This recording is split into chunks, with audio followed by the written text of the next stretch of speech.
Hi there, warrior. Today we are going to do a speedy video regarding this Keepsake Bible that you would love to have for your children. As you can see, your children can color the gildings on this Bible. It is the seventh day of creation here, and you can color everything in this Bible from the front to the back. You can color it here, the cover you can color, the sides and the back you can color.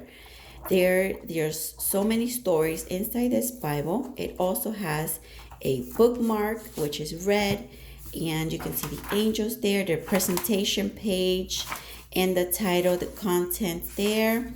And there is the Old Testament, and there the house, how it starts, Adam and Eve, and all those beautiful stories from the Bible. In the back there, you have some special Ten Commandments. You have some angels, fruit of the spirits, the armor of God, and heaven there as well. And you can just go through the Bible and read them this story. Each picture that your child's going to color has a Bible reference. It's a full color.